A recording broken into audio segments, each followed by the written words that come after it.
Bom dia, boa tarde, boa noite, bem-vindos ao Caesarpedia. Hoje nós vamos terminar nossa exposição sobre o Evangelho de Filipe e nós temos que lembrar, nossa abordagem não é uma abordagem gnóstica. Tem muita gente na internet muito boa falando sobre gnosis, sobre gnosticismo. Essas pessoas são especialistas no assunto, mas a nossa abordagem é mitológica. Nós temos como base o mito de Sofia, restaurado e publicado por John Lamlash em Não a Imagem de Deus, disponível na Amazon e na estante virtual para a sua apreciação. Então nós temos aqui uma abordagem sofiânica e não gnóstica, deixar isso bem claro. O Evangelho de Filipe, então, ele fala o seguinte: o mundo foi criado por um erro. O Criador queria torná-lo incorruptível e imortal, mas falhou e não conseguiu o que esperava. Pergunta número 1. Que Deus é esse que cria um negócio e sai de um jeito diferente do que ele queria? Seria esse Deus o Deus bíblico? Seria esse Deus o Deus gnóstico, o pai de tudo?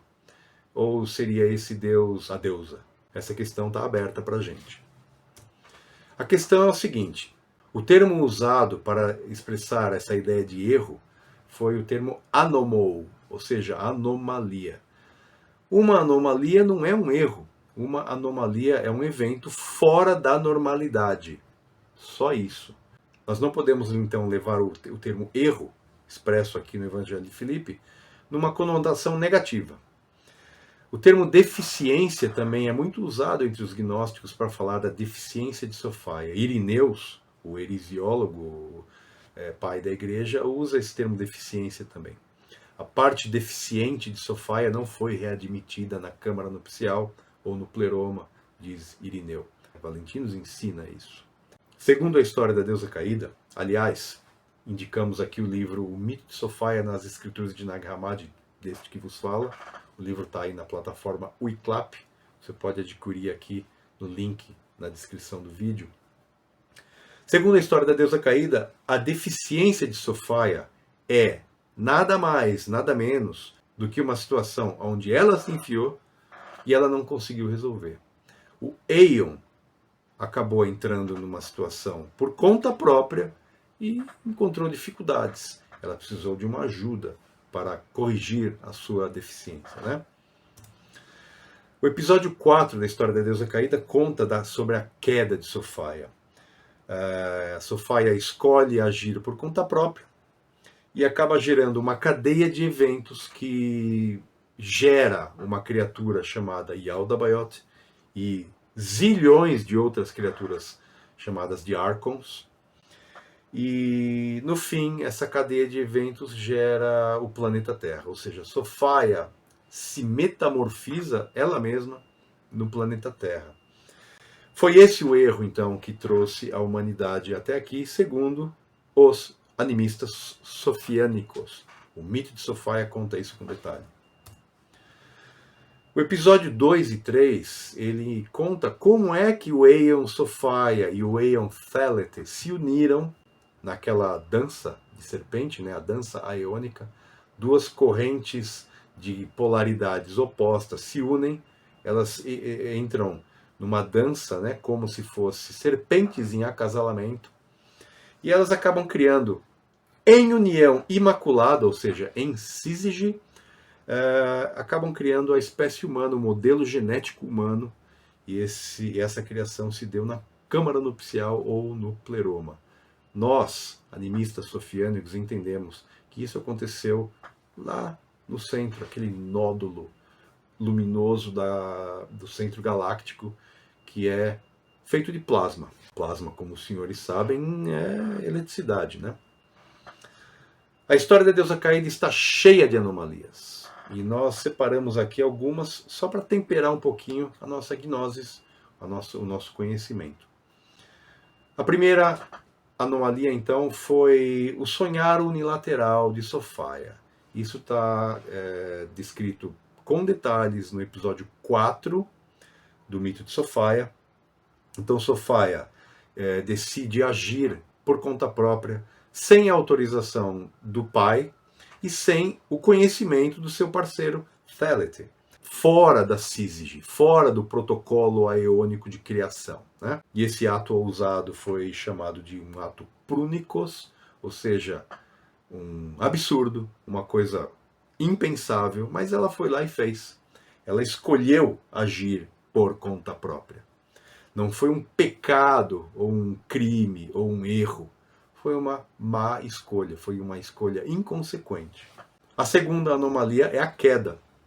Sofaia cai, metaforicamente, do pleroma, e o seu corpo plasmático, com propriedades geradoras, consciência e senciência, esse corpo plasmático impacta na região fora do pleroma, ou seja, no quenoma, que é a região aqui onde nós estamos, nos braços da galáxia. Ela impacta nessa região da matéria, e esse impacto na poeira cósmica, esse impacto na região fora do pleroma, acaba gerando a terceira anomalia, que é a geração não intencional dos Arcons. Sofaia não previu que isso ia acontecer, porque ela nunca esteve fora do pleroma, ela não sabia. Mas César, os Aeons não são deuses, esses Aeons não sabem nada?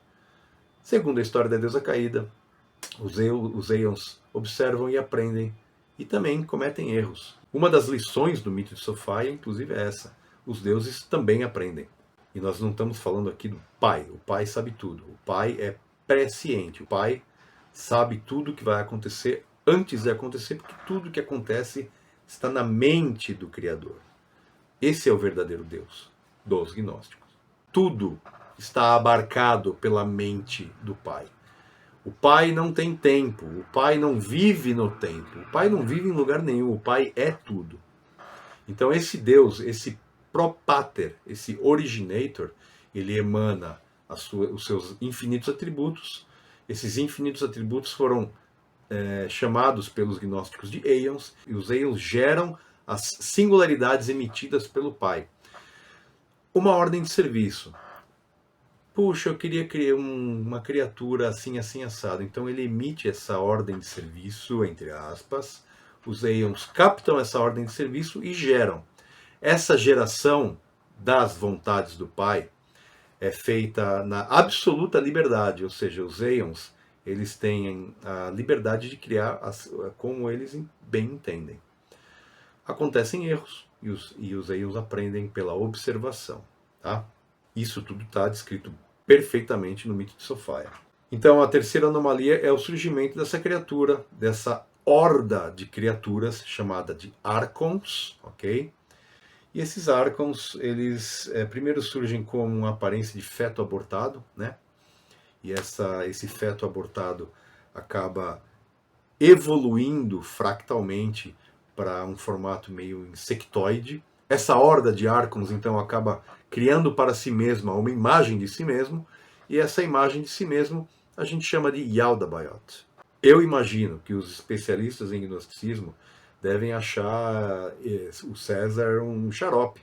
Que negócio esse de autoimagem? Yaldabaoth é uma autoimagem de uma coletividade de Arcons? Segundo a história da deusa caída, isso faz todo sentido, tá? Então eu sugiro aqui o mito de Sofaia nas escrituras de Nag Hammadi e Not in His Image, não a imagem de Deus.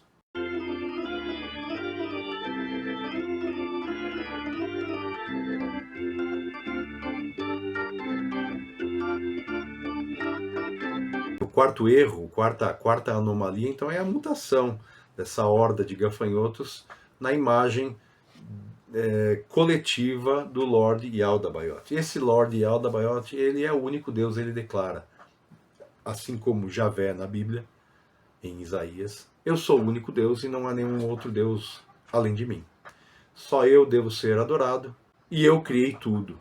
A quinta anomalia, então, é quando Sofaia, ao ouvir a arrogância do Lord Yaldabaoth, e ela diz: não, Samael, tu és cego.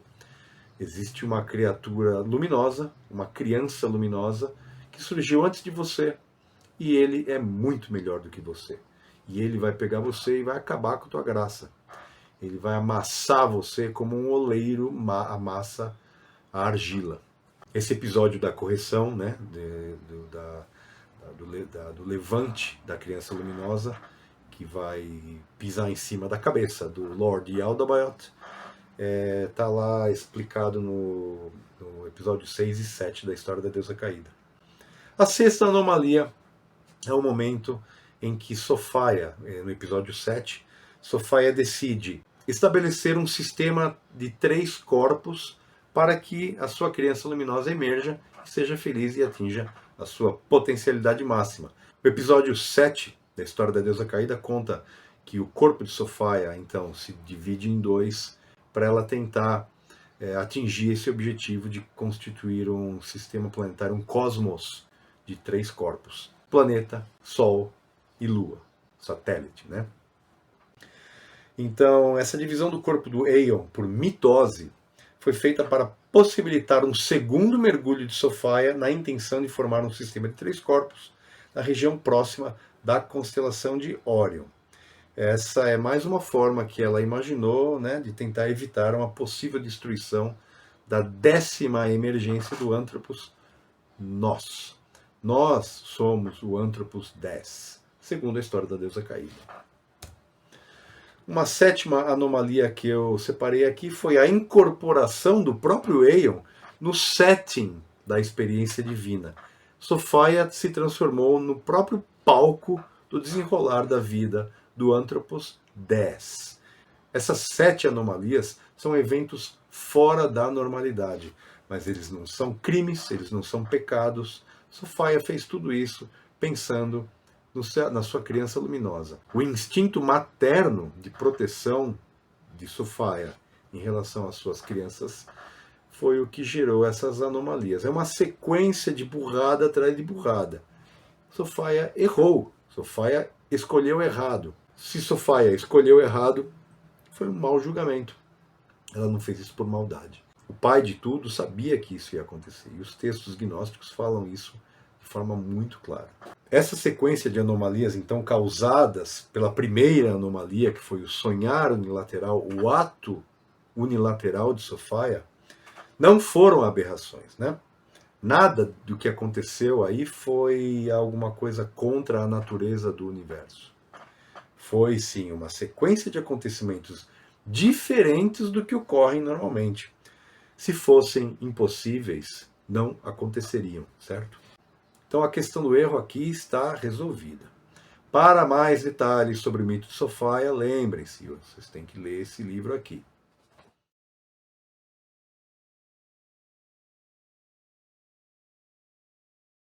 Os Arcons procuram enganar o homem livre.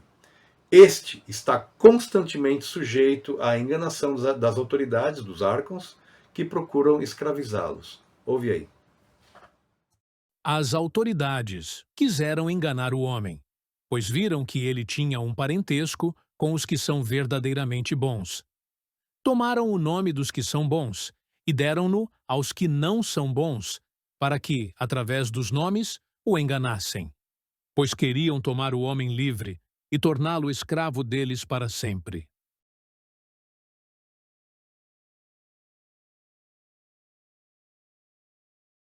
Tem um tema que aparece no Evangelho de Filipe que é bem interessante, que é o tema dos perfeitos, né? Os perfeitos que se revestem da luz perfeita. Uma vez que o indivíduo se reveste da luz perfeita, ele não pode mais ser enganado pelos Arcons. Eles não podem mais ser detidos pelas autoridades deste mundo. Os homens livres e as virgens conhecem a origem e o destino da sua existência. O mito de Sophia conta como que nós fomos criados e para onde nós vamos, né? Essa questão dos perfeitos tem um paralelo no Evangelho de Tomé. O Evangelho de Tomé diz que bem-aventurado aquele que veio à existência antes de existir. Esses podem ser chamados de os perfeitos, que concebem e geram através de um beijo. Essa coisa de gerar e criar através de um beijo é interpretado pelo animismo sofiânico como uma atividade dos Aeons, e essa atividade acontece dentro do pleroma. Olha só que interessante. Porque é através de um beijo que os perfeitos concebem e dão à luz. Por esta razão, também nós nos beijamos uns aos outros. Recebemos a concepção da graça que está uns nos outros. Na introdução ao Tratado Tripartite, lemos: o mundo transcendente é descrito aqui como as relações entre três fatores: o Pai, o Filho e a Igreja. O Filho é eternamente gerado pelo Pai como o seu pensamento autorreflexivo e autoadmirador, e a Igreja é a multiplicidade das qualidades divinas que estão nesta atividade autorreflexiva. Do mesmo modo que os beijos, quando duas pessoas se abraçam intensamente num pensamento bom e insaciável, é um único abraço, mas consiste em muitos beijos. Essa questão da catequese, dos rituais, da abstenção sexual, da abstenção dos prazeres do corpo, não nos parece uma coisa muito sensata. É a mesma coisa que achar que, bom, eu vou me abster de ter relações sexuais, eu vou me abster de comer carne, eu vou me abster-me de todos os confortos da terra para que eu atinja uma ascensão espiritual. Isso é uma coisa mais simbólica do que concreta. Da mesma forma, é estúpido pensar de que uma pessoa vai sofrer tudo o que Cristo sofreu, vai ser pregado num pedaço de madeira e vai atingir algum tipo de ascensão espiritual. Para nós, isso não parece sensato. É muito possível que as pessoas envolvidas nessa construção dessa liturgia, dessa catequese gnóstico-cristã, já não sabiam muito bem o que estavam falando, já não tinham uma ideia muito clara, pelo menos do original, né? Do gnosticismo original, pré-cristão. Talvez no momento em que esses livros foram escondidos, lá por volta do ano de 450 depois de Cristo, talvez o mito de Sofia já tenha tido tanta influência cristã que ele já tenha perdido todo sentido, e o foco realmente é Jesus e o sofrimento e aquela coisa toda. Os pagãos, os gnósticos, não viam o sofrimento da forma como os cristãos viam. Para eles, essa coisa de sofrimento para atingir a redenção era uma coisa totalmente estúpida, não fazia o menor sentido. Os detalhes do pensamento desses hereges dificilmente vão ser conhecidos na íntegra. A mensagem que chega para nós lá de Nag Hammadi, do Egito, ela é muito, muito estragadinha, muito influenciada pelo sincretismo religioso. E se o relato dos padres sobre as práticas radicais de castidade são verdadeiras, nós temos que considerar que esses gnosticoi já não tinham gnoses nenhuma.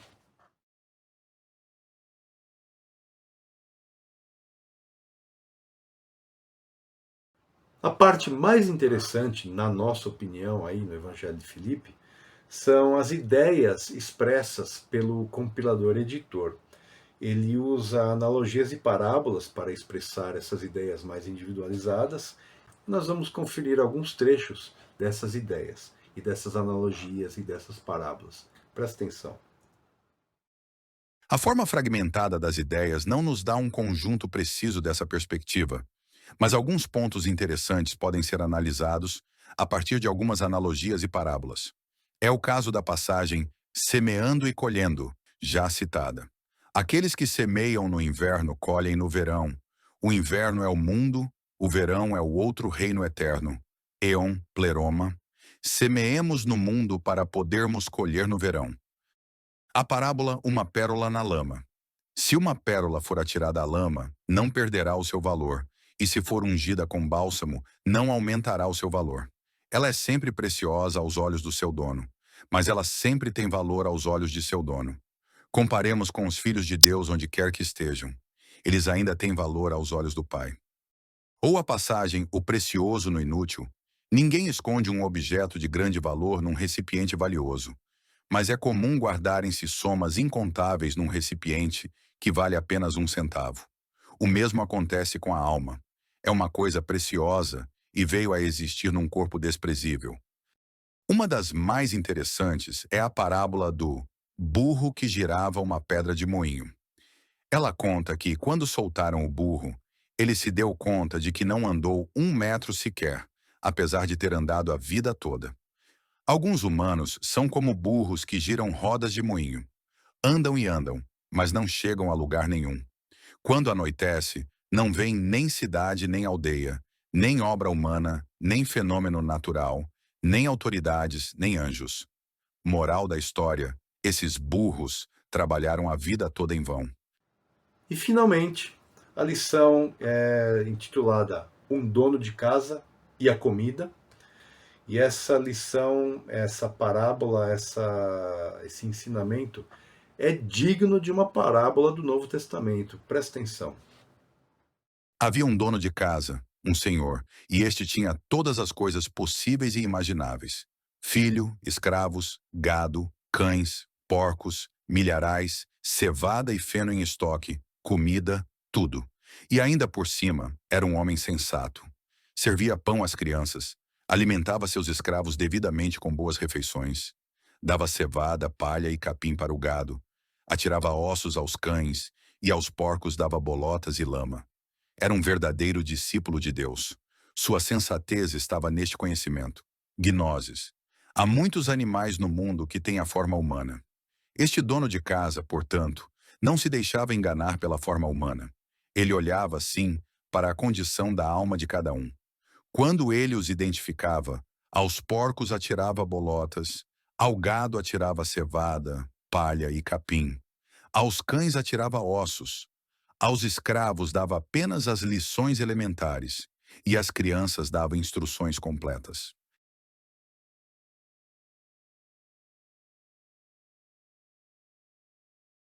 Diferentemente de outros textos gnósticos nos cadernos de Nag Hammadi, o Evangelho de Filipe não apresenta especulações mitológicas explícitas. Alguns traços do mito de Sofia aparecem aqui e acolá, escondidos debaixo das camadas desse sincretismo cristão. E apesar da terminologia cristológica e da ausência direta do mito de Sofia do Valentinus, a perspectiva ainda assim é bastante gnóstica, bastante valentiniana. O Evangelho de Filipe é uma compilação de notas, excertos, notas de post-it, né? Como se o cara estivesse anotando alguma coisa que está sendo dita num curso. E o Evangelho de Tomé é uma coleção de ditos, logion, logoi, vários logoi compõem o Evangelho de Tomé. Os especialistas imaginam que essa semelhança, vamos dizer, dessa tradição sapiencial pode ter inspirado o copista a colocar esses dois textos, um na sequência do outro, porque o Evangelho de Filipe é copiado logo depois do Evangelho de Tomé. O Evangelho de Filipe dá uma contribuição importante para o nosso conhecimento bastante escasso da teologia e prática sacramental gnóstica, mas não podemos de forma alguma dizer que são práticas generalizadas. As escolas setianas não compartilhavam dos sentimentos cristãos. Ao contrário, no terceiro subtratado do Trimorphic Protenoia, um texto setiano faz uma interpretação bastante negativa da imagem de Jesus disseminada pela Igreja. Os especialistas argumentam que os gnósticos que escreveram e usaram Filipe não se afastaram radicalmente da prática sacramental ortodoxa e não inventaram novos rituais sacramentais cômicos e mágicos, conforme relatou Ireneu de Leão em Contra as Heresias. Nós sabemos que algumas escolas gnósticas foram realmente subsumidas, foram sincretizadas pelo pensamento cristão. Mas nós também pensamos que a verdadeira gnose, que é a gnose original, pré-cristã, foi secretamente escondida no meio dessas nuances e inseridas nos sacramentos e nas práticas eucarísticas. Dá uma olhada nisso aqui. As autoridades, ou seja, os árcons, achavam que faziam tudo o que faziam pelo seu próprio poder e vontade, mas o Espírito Santo estava secretamente realizando tudo através deles, pela vontade do Espírito. O Espírito invisível é o pai de tudo, dos sethianos.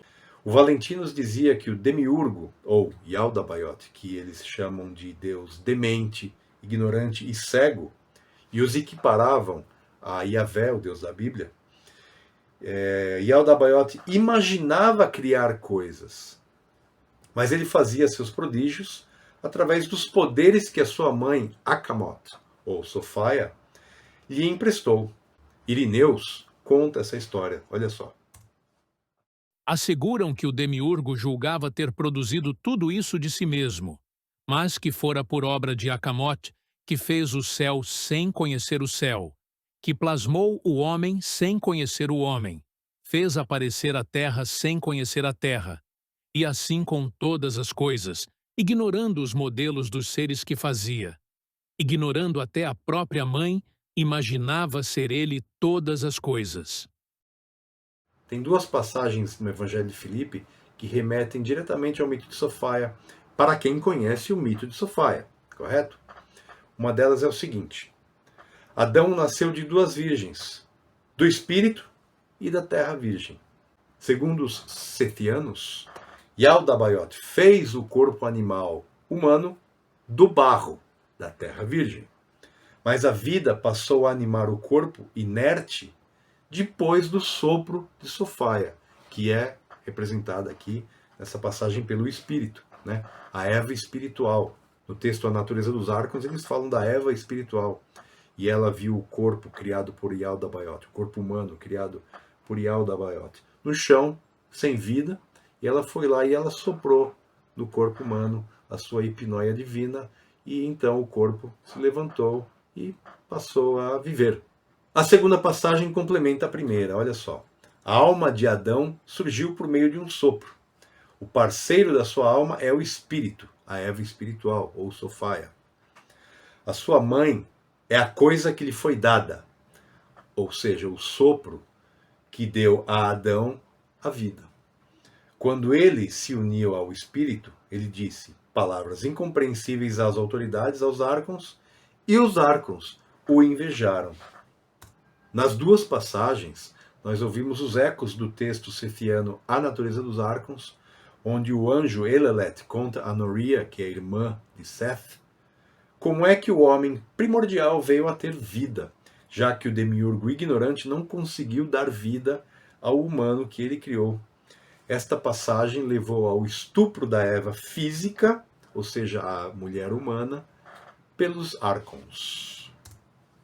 Na passagem intitulada Duas Árvores no Paraíso, nós lemos o seguinte: seria mais apropriado que os deuses adorassem os homens. Essa afirmação esconde o ensinamento gnóstico desenvolvido no mito de Sofaia, no episódio 7, de que o homem é superior ao demiurgo, a Yaldabaoth. É expresso nas palavras de Sofaia em Sobre a Origem do Mundo, que também é um texto sethiano, nos cadernos de Nag Hammadi. Então é isso, pessoal. Nos nossos próximos encontros, nós vamos começar a falar sobre o Evangelho de Tomé. Obrigado pela sua paciência, obrigado pela sua audiência e vejo vocês no futuro próximo. Até mais.